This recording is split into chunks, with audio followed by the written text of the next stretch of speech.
স্বাগতম জানাই আপনাদের বাংলা সংবাদে। শুরুতেই থাকছে প্রধান প্রধান সংবাদের শিরোনাম। জানিয়ে দিব আজকের গুরুত্বপূর্ণ সব আপডেট। আন্তর্জাতিক সংবাদ প্রথমেই জানিয়ে দিব ইরানে নতুন করে যুক্তরাষ্ট্রের হামলা, হরমুজ প্রণালী বন্ধ ঘোষণা। আরও জানিয়ে দিব মার্কিন হামলার প্রতিশোধে 3 দেশে আগুন ঝরালো ইরান। এরপর আরও জানিয়ে দিব কার বিরুদ্ধে পারমাণবিক অস্ত্র ব্যবহার করবে রাশিয়া। এবং সর্বশেষ জানিয়ে দিব ইসরায়েলের হয়ে আর লড়বে না আমেরিকা। এতক্ষণ শুনছিলেন সংবাদের শিরোনাম, এবার বিস্তারিত সংবাদ।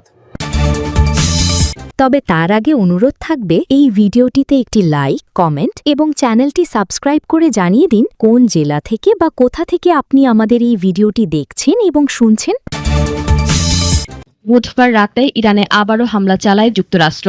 মার্কিন প্রেসিডেন্ট ডোনাল্ড ট্রাম্পের কঠোর হুমকির পরপরই বন্দর আব্বাস সহ ইরানের কয়েকটি শহরে বিস্ফোরণের খবর পাওয়া যায়। মার্কিন সামরিক বাহিনী সেন্ট্রাল কমান্ড সেন্টকম নিশ্চিত করে, প্রেসিডেন্টের নির্দেশনায় ইরানের একাধিক লক্ষ্যবস্তুতে অভিযান চালানো হয়েছে।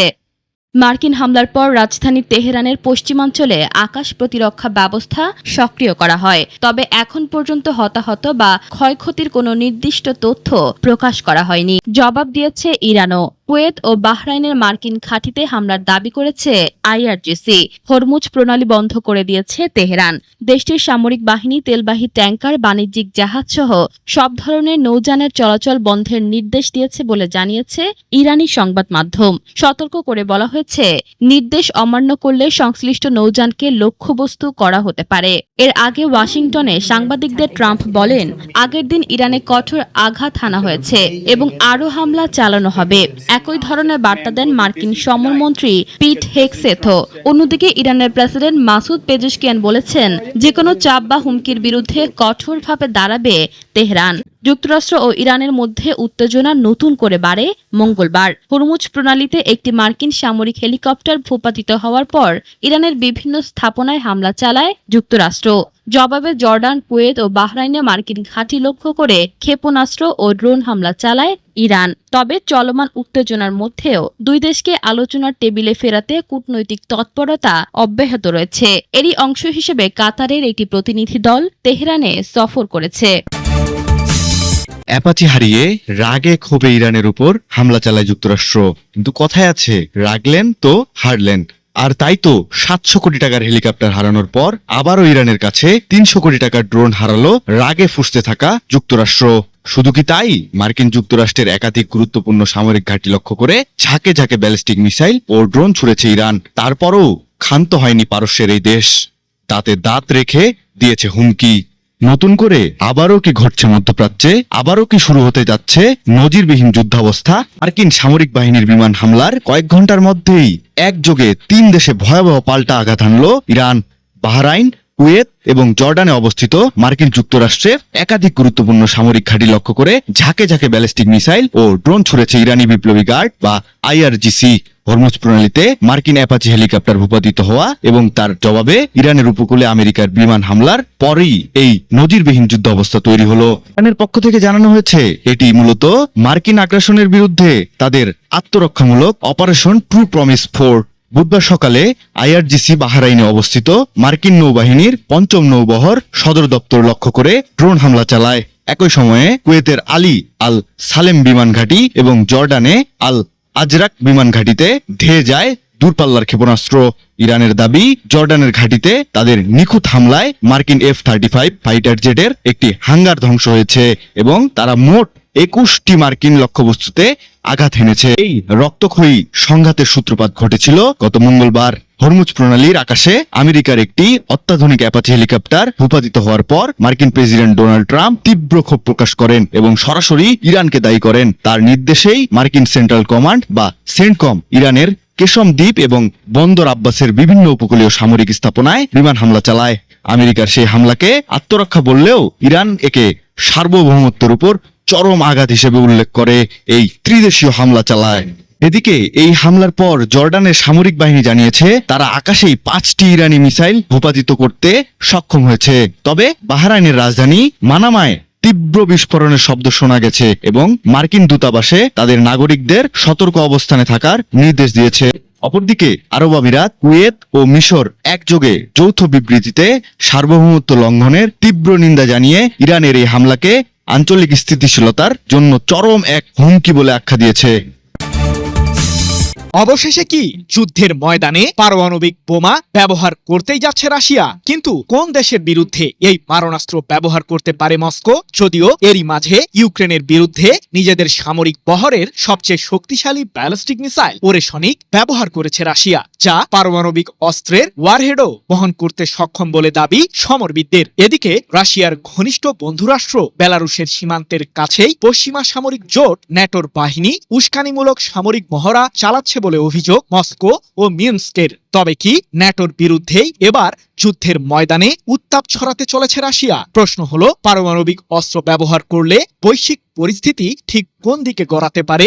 ইউক্রেনের বিরুদ্ধে যুদ্ধে নিজেদের স্বার্থ হাসিল করতে মরিয়া রুশ প্রেসিডেন্ট ভ্লাদিমির পুতিন। অবশ্য এক্ষেত্রে বেশ পিছিয়ে আছে কিয়েভ। কারণটা বেশ পরিষ্কার। এতদিন ইউক্রেনের ঘনিষ্ঠ মিত্র যুক্তরাষ্ট্র দেশটিকে সমরাস্ত্র দিয়ে সহায়তা করেছিল, কিন্তু মার্কিন প্রেসিডেন্ট ডোনাল্ড ট্রাম্প দ্বিতীয় দফায় ক্ষমতায় বসার পর ইউক্রেনকে সাহায্য করতে এগিয়ে আসেননি, যার ফলে যুদ্ধের ময়দানে রাশিয়ার বিরুদ্ধে এখন কোণঠাসা হয়ে পড়েছে ইউক্রেন। এদিকে সম্প্রতি হঠাৎ করেই বেলারুশে পারমাণবিক অস্ত্র পাঠিয়ে পশ্চিমা বিশ্বে উত্তাপ ছড়িয়েছে রাশিয়া। সেই সাথে পূর্ব ইউরোপ থেকে প্রশান্ত মহাসাগর পর্যন্ত নিজেদের পারমাণবিক অস্ত্রের সক্ষমতা দেখিয়ে বিশ্বকে নতুন বার্তা দিয়েছে প্রেসিডেন্ট ভ্লাদিমির পুতিনের দেশটি। জানা গেছে, রাশিয়ার পারমাণবিক অস্ত্র সংক্রান্ত বিশেষ একটি সামরিক মহড়ায় সম্প্রতি প্রথমবারের মতো অংশ নিয়েছিলেন বেলারুশের প্রেসিডেন্ট আলেকজান্ডার লুকাশেঙ্কো, যেখানে শত শত রুশ ক্ষেপণাস্ত্র, যুদ্ধবিমান ও পারমাণবিক অস্ত্রবাহী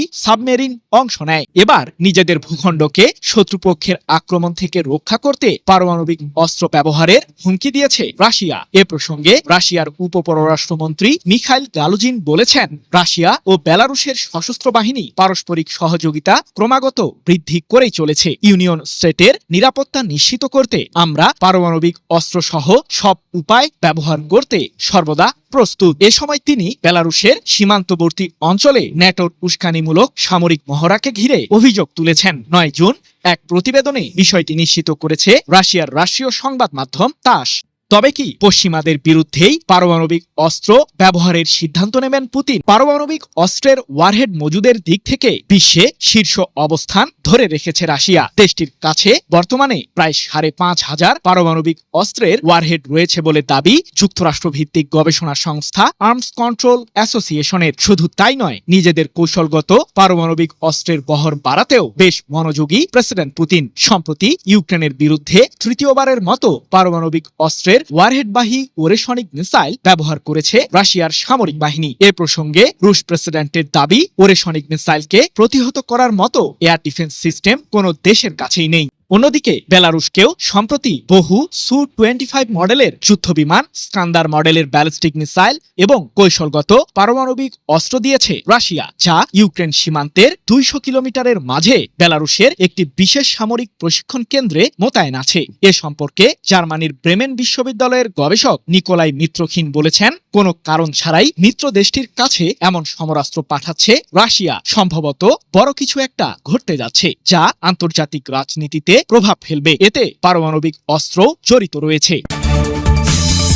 ইসরায়েলের হয়ে আর যুদ্ধ করবে না আমেরিকা। যুদ্ধ করলে করবে নিজের স্বার্থে, ইসরায়েলের হয়ে ভাড়া খাটতে নয়। ইরানের হাতে চরম মার খাওয়া আমেরিকার কর্তা ব্যক্তিদের মুখে এখন নেতানিয়াহু আর ইসরায়েলের সমালোচনা। দীর্ঘদিনের মিত্র ইসরায়েলকে কড়া বার্তা দিয়েছেন মার্কিন প্রেসিডেন্ট ডোনাল্ড ট্রাম্প। প্রধানমন্ত্রী বেনিয়ামিন নেতানিয়াহুকে সতর্ক করে ইঙ্গিত দিয়েছেন, নতুন করে এবার ইরানে হামলা করলে ইসরায়েলের পাশে থাকবে না পেন্টাগন। বৈরুত থেকে তেহরান, লোহিত সাগর থেকে তেল আবিব, পাল্টাপাল্টি হামলা আর যুদ্ধের হুমকিতে উত্তপ্ত পুরো অঞ্চল। তবে কি মধ্যপ্রাচ্যে বদলে যাচ্ছে মার্কিন ইসরায়েল সম্পর্কের সমীকরণ, নাকি ইসরায়েলকে লেলিয়ে দিয়ে যুদ্ধ জিইয়ে রাখবেন ট্রাম্প? তা নিয়েই চলছে জল্পনা। ইরানের ক্রমবর্ধমান সামরিক সক্ষমতা এবং মধ্যপ্রাচ্যে নতুন করে যুদ্ধের আশঙ্কার মধ্যে এবার ইসরায়েলকে কড়া বার্তা দিলেন মার্কিন প্রেসিডেন্ট